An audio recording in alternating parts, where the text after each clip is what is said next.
La TVT au cœur de l'information.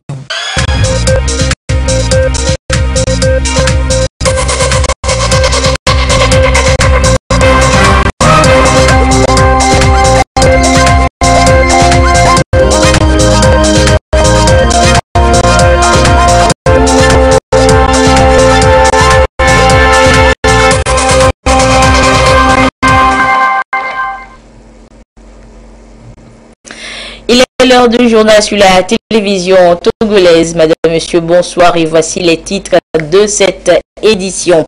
Au ministère de l'Action sociale, tous les acteurs renforcent leurs capacités pour une meilleure atteinte de leurs objectifs en cette année 2018. Ils sont en formation depuis hier à Tchévier. Et puis un nouveau lieu d'échange ouvrira bientôt ses portes à l'université de Lomé, la maison de l'étudiant. Un projet d'un montant de près de 750 millions de francs CFA dont la première pierre vient d'être posée. À découvrir dans cette édition. Voilà pour les titres. Une fois encore, bonsoir. D'abord, sachez que dans l'actualité politique, le comité préparatoire au dialogue politique s'est réuni ce jeudi après-midi à l'hôtel du 2 février. Une rencontre très attendue par les Togolais pour une sortie de crise. Les travaux se déroulent à huis clos. Et pour la réussite de ce dialogue, justement, la jeunesse a sa partition à jouer. Mais laquelle?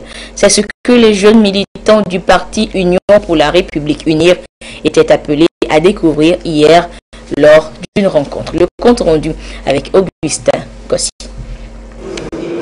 Au moment où les acteurs politiques togolais sont appelés à la table de négociation pour trouver une issue favorable à la crise sociopolitique qui secoue le pays, le mouvement des jeunes du parti uni, Union pour la République, entend jouer sa partition pour une sortie de crise bénéfique à tout le peuple togolais. À cette rencontre entre les délégués du mouvement et les jeunes militants du parti, les échanges ont porté sur la prise en compte des préoccupations des jeunes au cours de ces assises politiques nationales et les questions qui ont trait à l'impact du dialogue sur la jeunesse togolaise ont été abordées. Le mouvement des jeunes unis a bien voulu rencontrer les jeunes pour échanger avec cette jeunesse-là. Elle a fait comprendre que ce dialogue devait être un facteur de décrispation de la politique togolaise parce que ça est une émanation particulière du président de la République, son Excellence M. Faure et son président Yassigbe, qui a consenti beaucoup d'efforts et a fait beaucoup de concessions avant qu'on en arrive à l'acte. Et c'était pour nous l'occasion d'en appeler à la jeunesse togolaise en général et celle de notre parti Union pour la République en particulier, afin que ce dialogue connaisse un succès. Et comme il s'agit de l'avenir du pays et donc de la relève, la jeunesse ne veut pas se faire compter cet événement de grande envergure. Les jeunes ont émis en ce qui les concerne leurs avis et souhaitent voir ce dialogue inclusif et fructueux au profit des générations présentes et futures. Cette jeunesse, les délégués du mouvement des jeunes la veulent mature et responsable. Nous sommes aujourd'hui totalement engagés pour le bien-être de la jeunesse togolaise.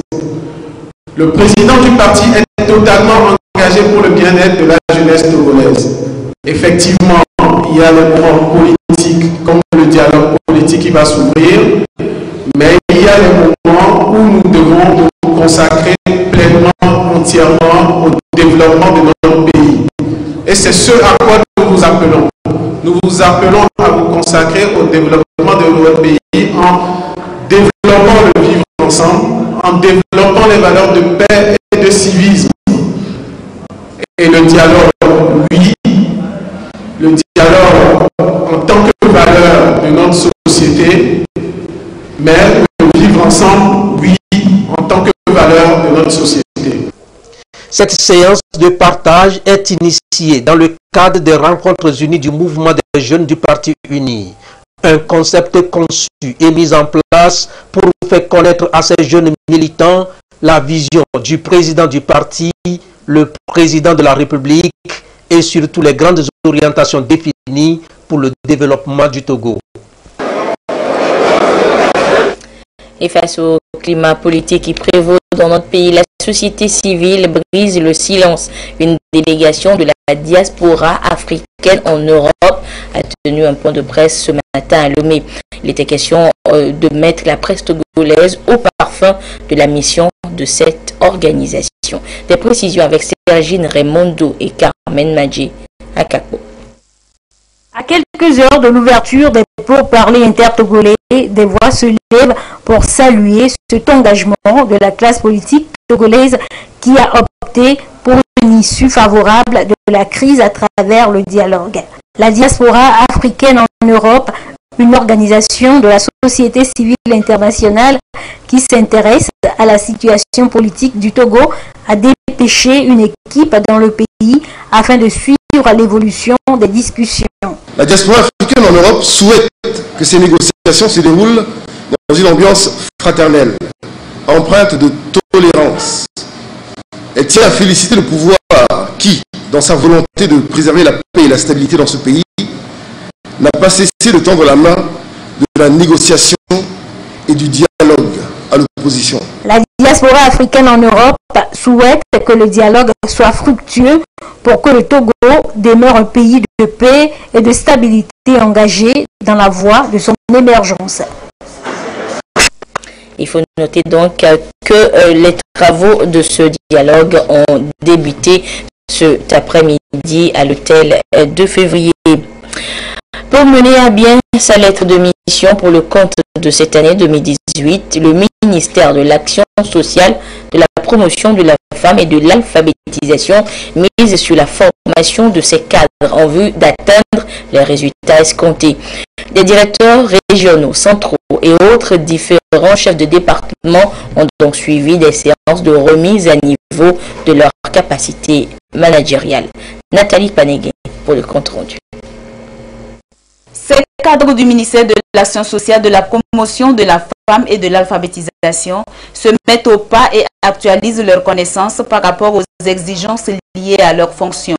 En effet, ils occupent des postes qui nécessitent des mises à jour périodiques de leurs compétences en vue d'offrir une meilleure qualité de service aux différents groupes cibles du ministère.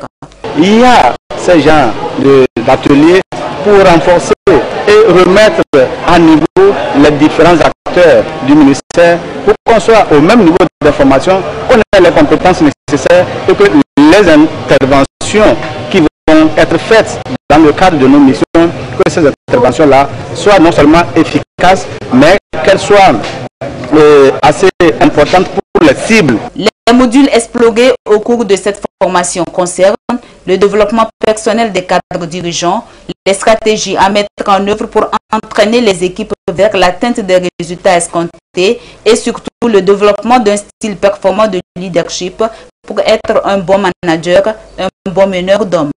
Il doit avoir des compétences en organisation. Il faut qu'il soit sûr que son service est bien organisé pour produire les résultats qu'on attend de lui. Mais pour le faire, il faut qu'il communique. Il doit disposer d'informations sûres.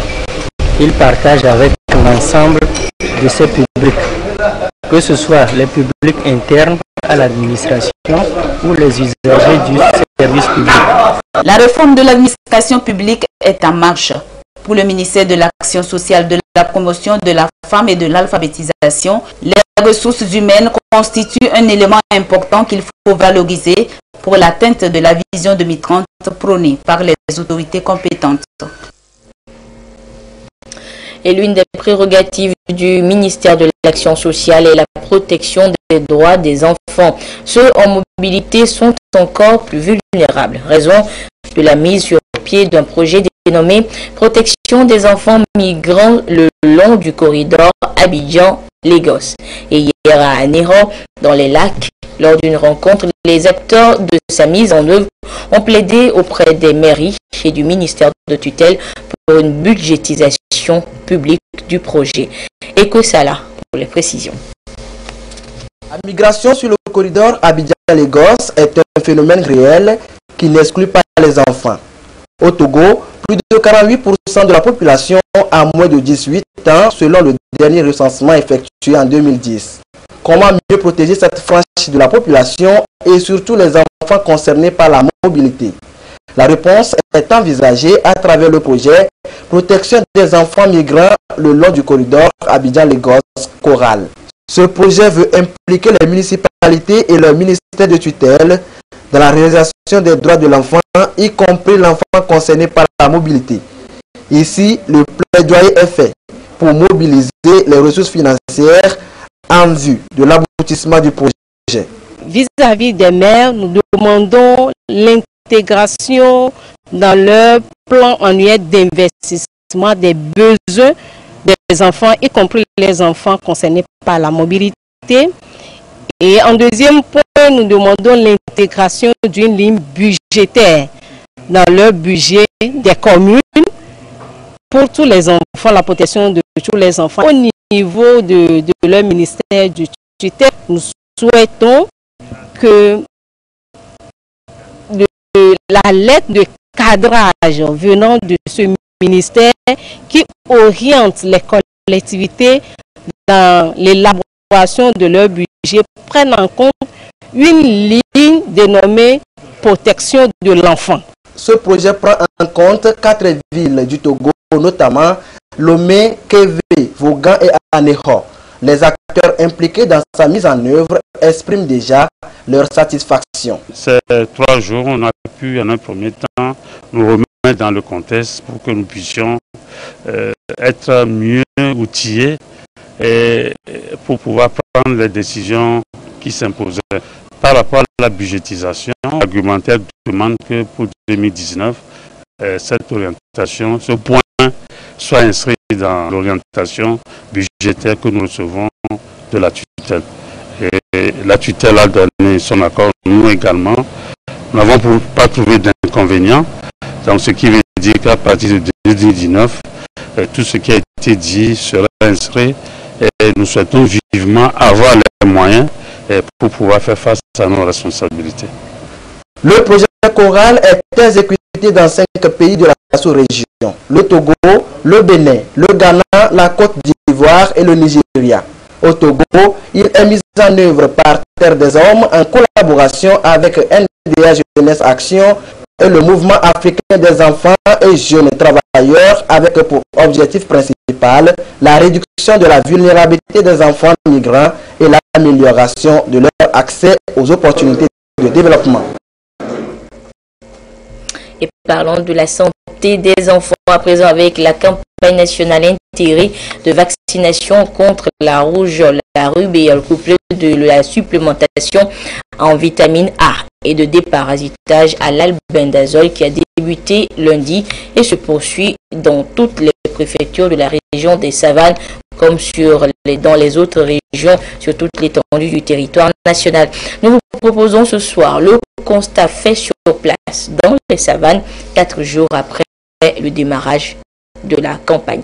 Désiré à l'œil.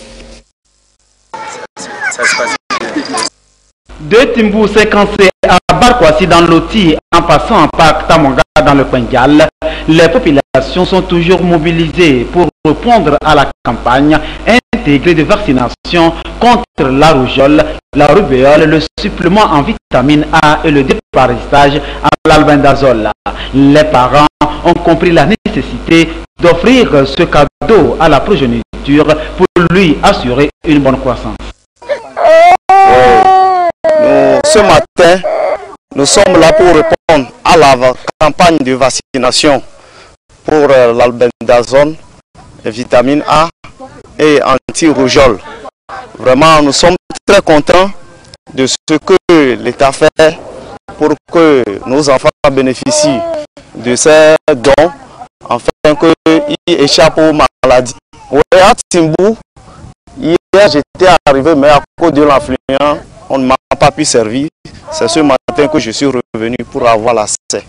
Les enfants de 6 mois à 5 ans recevront la vitamine A. Ceux dont l'âge est compris entre 12 mois et 5 ans prendront de l'albendazole et l'autre tranche d'âge située entre 9 mois et 14 ans seront vaccinés contre la rougeole et la rubéole. C'est une campagne qui permettait de lutter contre des maladies meurtrières comme la rougeole. Et comme on a noté l'éveil de la rubéole, donc c'est pourquoi de cette vaccination rougeole-rubéole. La population de 5 ans adhère et nous exhortons tout le monde à sortir, surtout la cible qui est de 6 mois à 14 ans. On doit continuer la mobilisation, la sensibilisation pour que les enfants puissent sortir massivement, se faire vacciner. La campagne est nationale et la compréhension, la détermination et la mobilisation des parents est fortement demandée. Une lourde responsabilité des adultes pour offrir un paquet de soins aux enfants, la relève de demain. On connaît assez bien les effets néfastes des gaz à effet de serre sur la couche d'ozone, des substances nocives dites à durée de vie longue.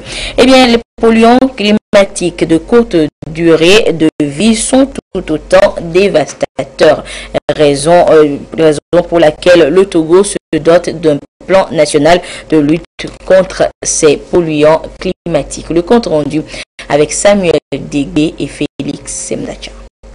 Dans la rue, des voitures qui circulent et qui émettent de la fumée, un gaz qui, tout comme les feux à ciel ouvert et tant d'autres éléments, sont des polluants climatiques de courte durée de vie qui ont un impact sur l'environnement et la santé de l'homme. C'est des substances qui sont émises dans l'atmosphère et qui ont une durée relativement courte, maximum 12 ans pour le méthane, comparativement au dioxyde de carbone qui fait plus de 100 ans avant de disparaître. Ces substances contribuent au réchauffement climatique. En même temps, donnent des maladies, notamment le cancer, les maladies cardiovasculaires, l'asthme et menacent dangereusement notre agriculture. Nous allons mener une étude qui va inventorier les sources d'émissions, qui va proposer des mesures pour atténuer ces émissions. Pour lutter contre les impacts des polluants climatiques de courte durée de vie, la communauté internationale se mobilise et le Togo joue sa partition dans cette lutte.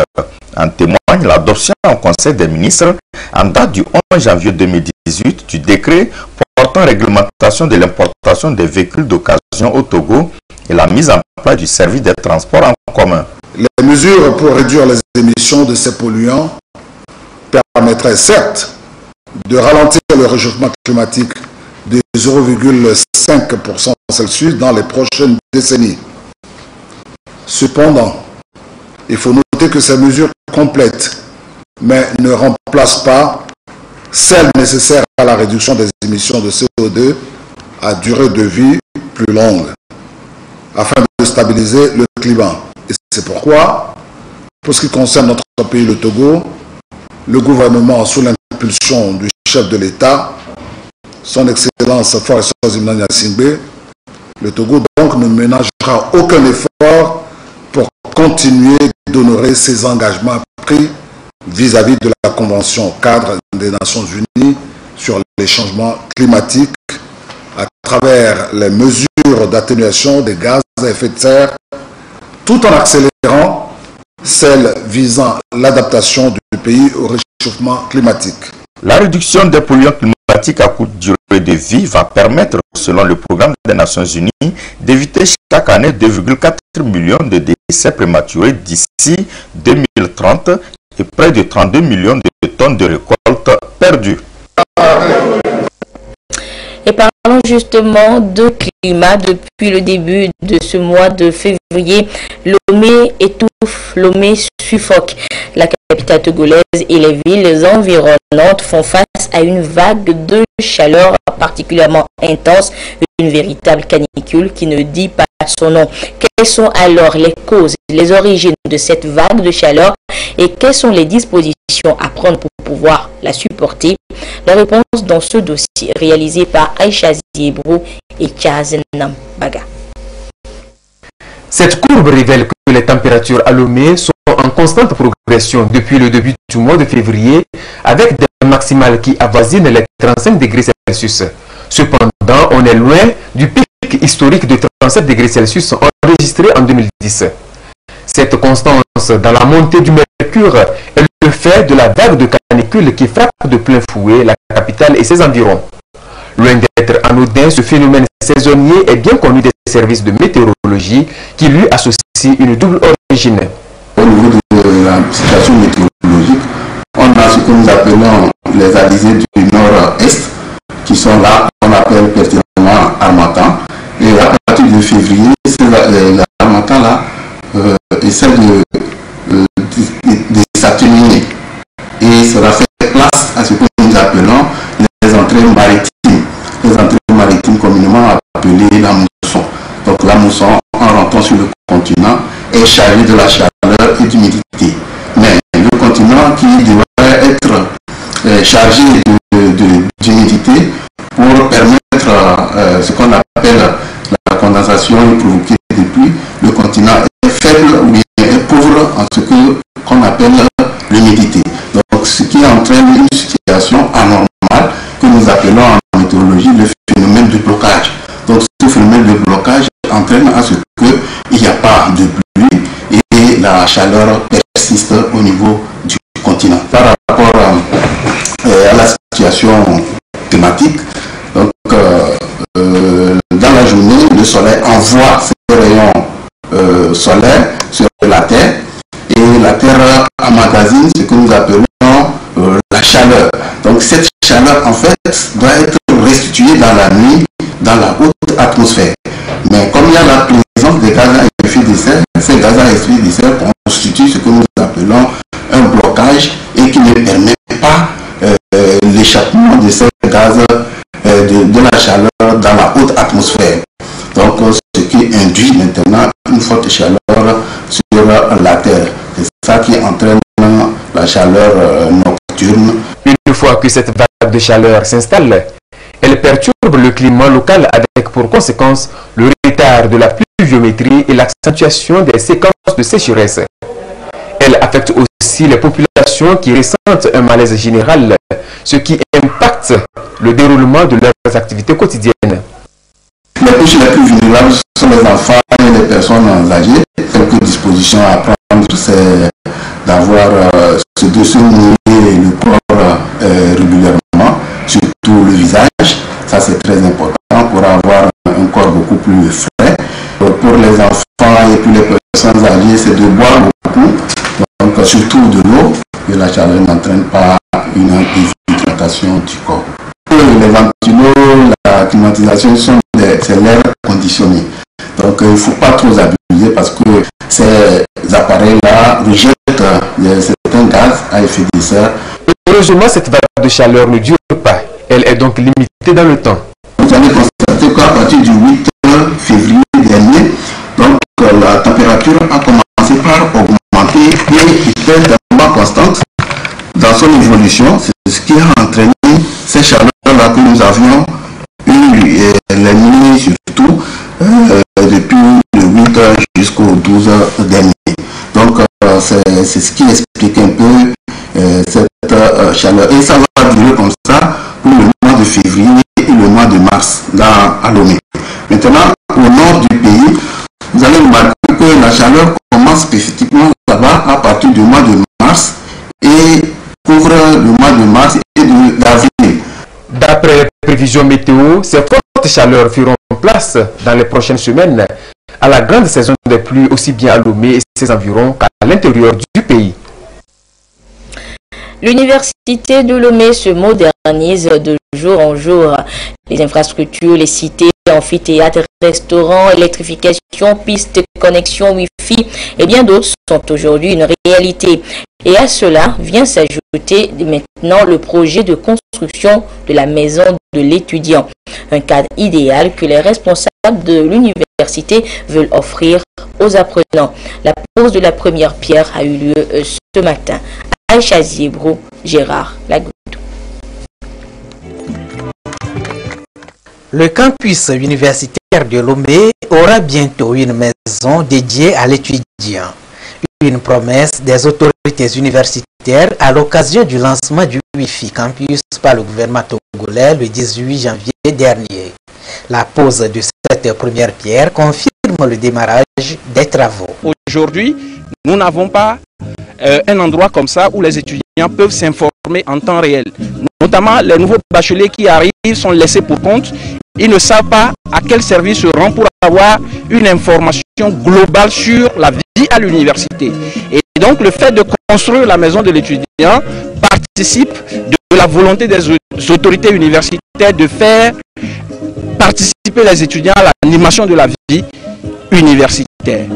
L'ouvrage va occuper une superficie de 1000 m² juste derrière la direction du Centre des œuvres universitaires de Lomé Cool. Un espace qui servira de référence en matière d'accueil et d'hébergement. C'est un bâtiment qui sera fait sur 4 niveaux, donc un R+3. Il y aura en bas, au RDC, un secrétariat général où toutes les informations dont les étudiants auront besoin seront centralisées, et pour les étudiants, et pour les associations. Au niveau du R+1, c'est-à-dire au premier étage, c'est un truc qui sera composé de 16 bureaux, exactement.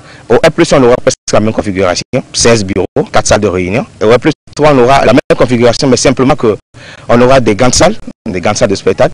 Coût de réalisation du projet, environ 700 millions de francs CFA, soit une contribution de l'Université de Lomé à hauteur de 160 millions et des partenaires, notamment le réseau international des jeunes leaders francophones, 450 millions et de l'Organisation africaine pour l'éducation et la culture, OAPEC, 50 millions de francs CFA. C'est pour nous important parce que la jeunesse estudiantine représente le fer de lance de toute société. Donc c'est normal pour nous que de contribuer à une telle opération aussi importante pour le devenir du Togo, pour le devenir effectivement de la jeunesse togolaise et évidemment pour la jeunesse francophone. Donc nous sommes vraiment très heureux de participer à cela et nous mettrons ensemble les moyens qu'il faut pour aboutir à ce projet. Durée d'exécution des travaux de la maison de l'étudiant, 8 mois.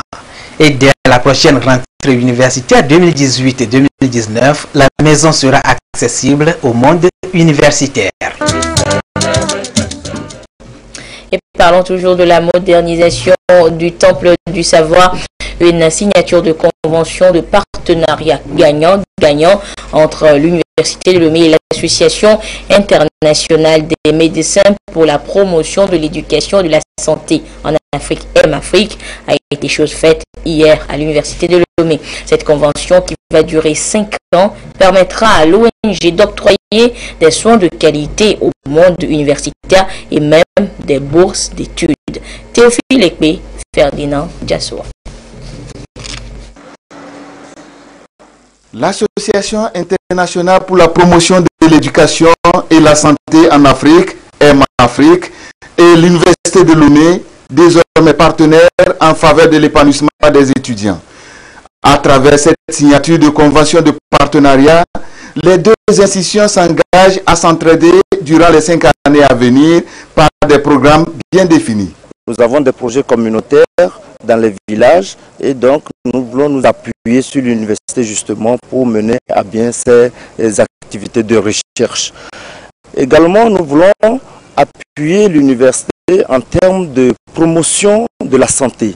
Le troisième point, nous voulons faire en sorte que nous puissions organiser des campagnes de sensibilisation, de dépistage et de soins aux étudiants qui portent des pathologies chirurgicales. Et le dernier point, c'est justement tout ce qui est appui de l'université par rapport à la mise en œuvre des capacités de M-Afrique. Les étudiants qui vont bénéficier des bourses de M-Afrique, ce sont des étudiants qui sont les meilleurs. Donc pour amener tous les étudiants à aller dans le sens de l'excellence. La deuxième vice-présidente, représentant le président de l'Université de Lomé, s'est réjoui de ce partenariat naissant qui s'inscrit dans la droite ligne des réformes déjà engagées sur le campus. Depuis cette année, nous avons rendu obligatoire les visites médicales pour les étudiants pour pouvoir les préserver contre un certain nombre de maladies.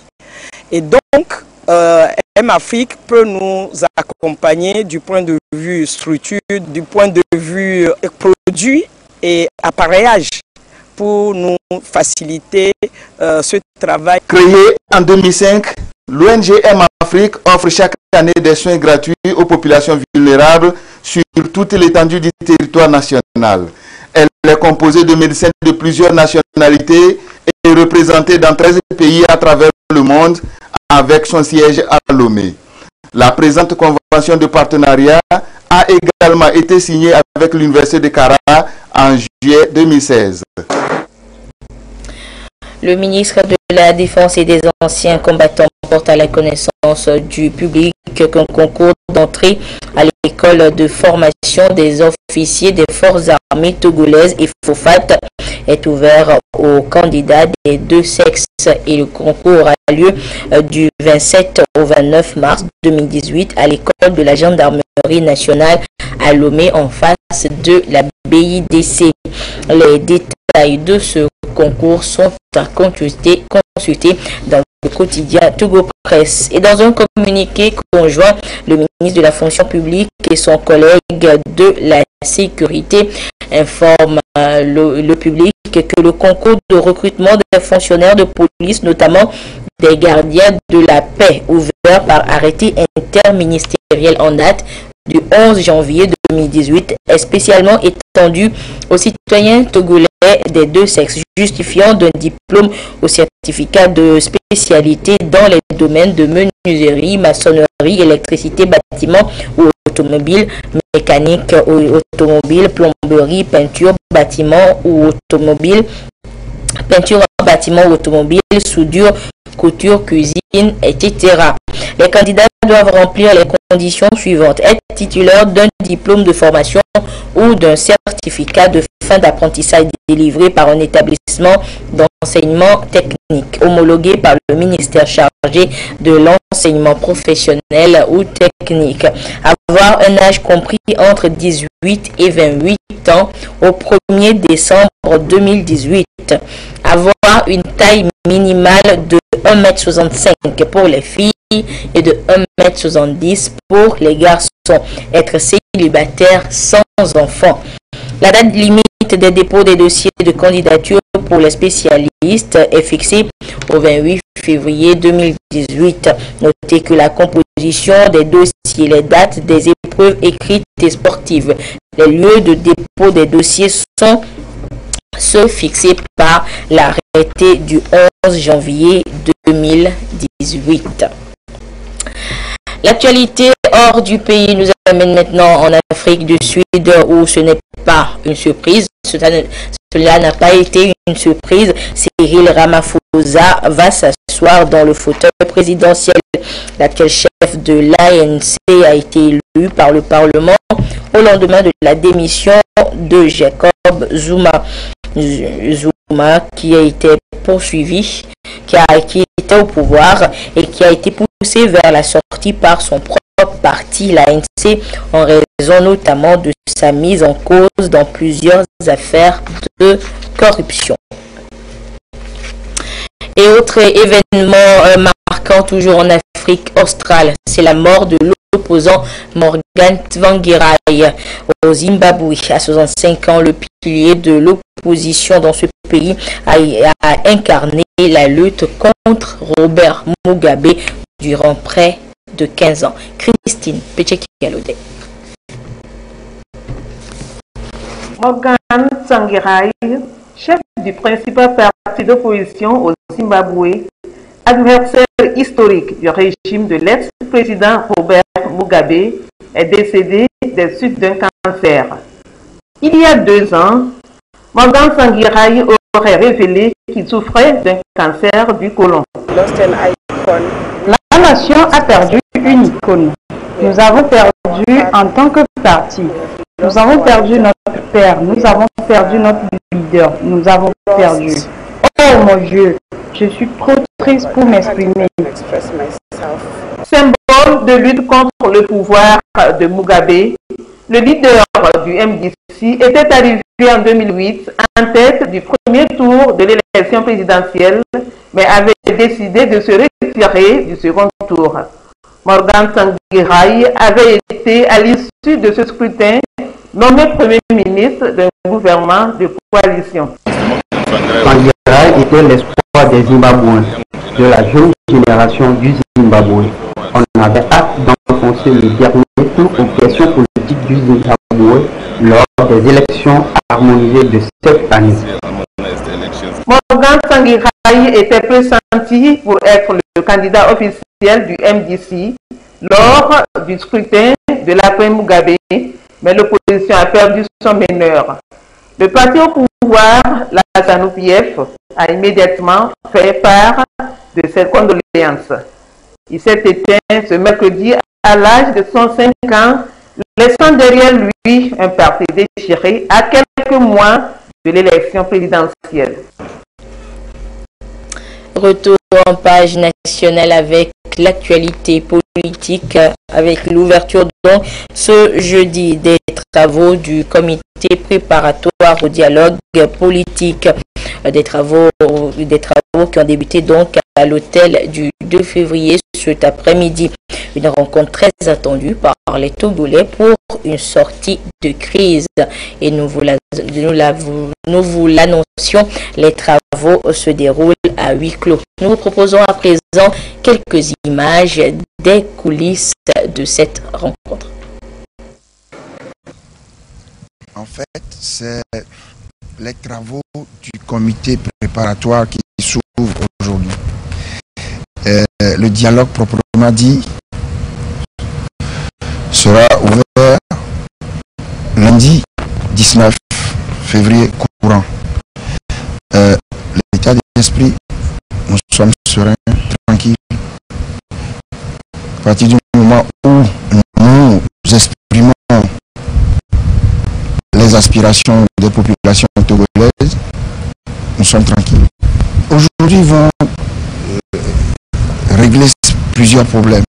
Le cadre, les thèmes de discussion, laissons régler ces problèmes-là, puis on verra lundi.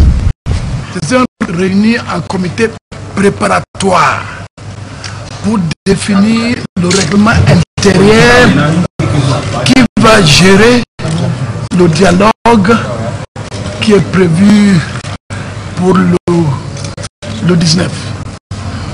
Le comité préparatoire s'est réuni toute la journée, a fait beaucoup de progrès. Ils vont continuer demain. En principe, les travaux du comité préparatoire se terminera demain dans la journée. Pour le moment, nous préférons limiter au fait que le comité préparatoire s'est réuni et a fait beaucoup de progrès.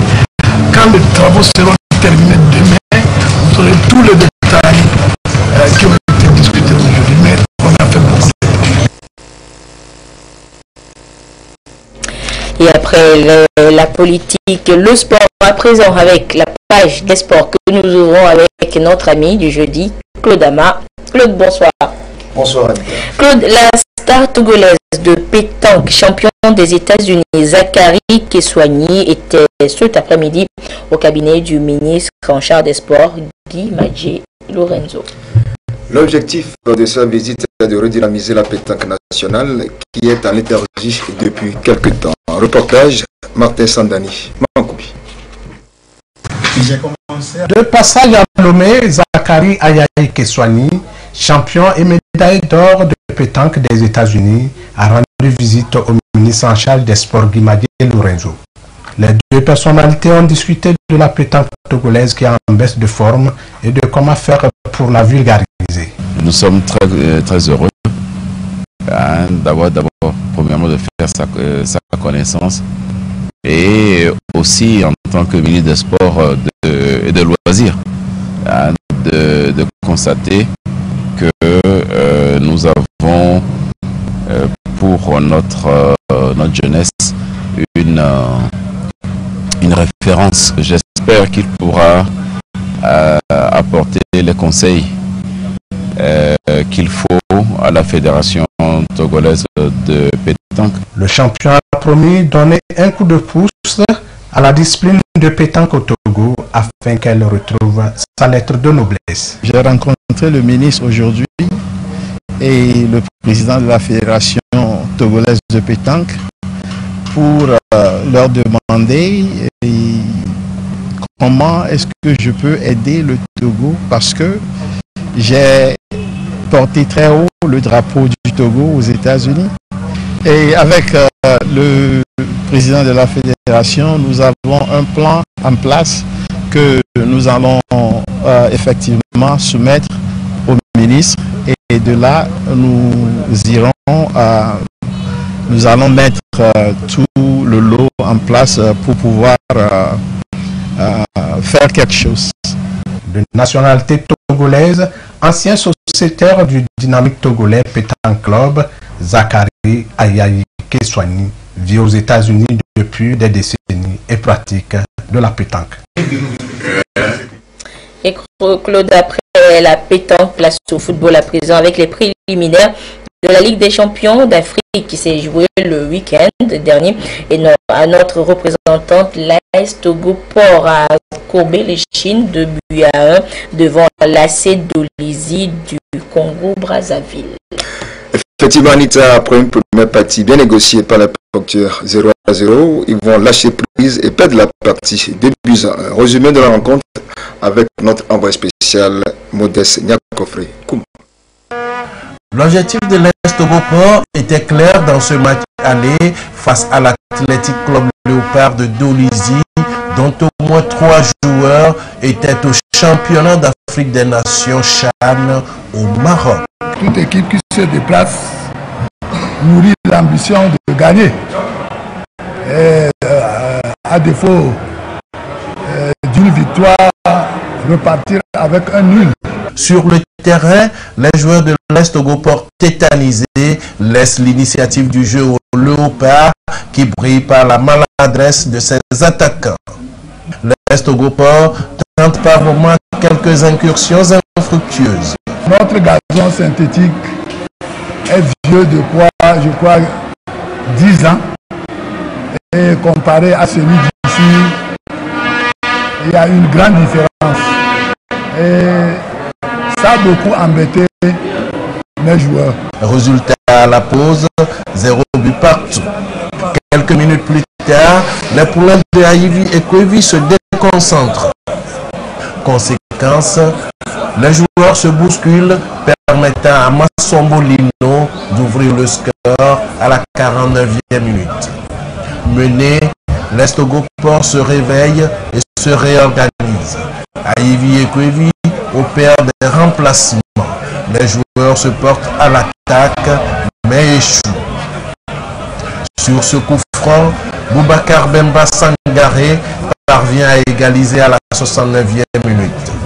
Avec cette égalisation, la confiance et l'espoir renaissent chez les Togolais. Mais cette joie est éphémère. 2 minutes plus tard, la défense se déconcentre de nouveau. Et Kandié Césaire en profite pour marquer le second but sur une frappe dans les 25 mètres. Et plus rien ne sera marqué. AC Léopard 2, AS Togo Port 1, résultat final. Il est impératif cet après-midi que nous puissions prendre les points à la maison. Bon, de 1, on pourrait dire que c'est un score étriqué, mais je crois que c'est très important de gagner à la maison. Et comme je vous l'ai dit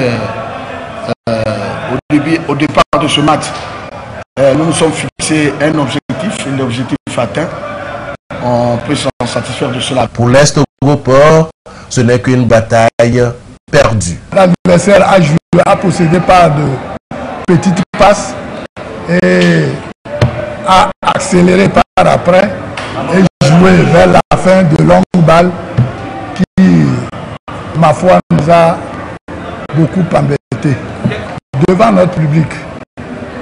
Et sur nos installations, nous nous battrons corps et âme pour passer ce tour. Je jette des fleurs à mes joueurs qui sont, vous le voyez, de très jeunes joueurs qui n'ont fait que 2 campagnes africaines. Le match retour se dispute à Lomé le mercredi 21 février prochain au stade municipal à partir de 15h. Et Ouais. Claude Bich. Oui, Anita, samedi, nous reviendrons sur l'intégralité de la rencontre dans le magazine Sport et Détente. Le temps de souligner que pour leur première sortie dans le groupe B, pour le compte du tournoi de l'UFOA B Dames qui se déroule actuellement à Abidjan, nos ambassadrices se sont inclinées 6-0 face aux Sénégalaises. Plus de détails sur le sujet dans nos prochaines éditions. Merci Claude, merci de votre fidélité à la télévision togolaise. Excellente suite de nos programmes. Au revoir.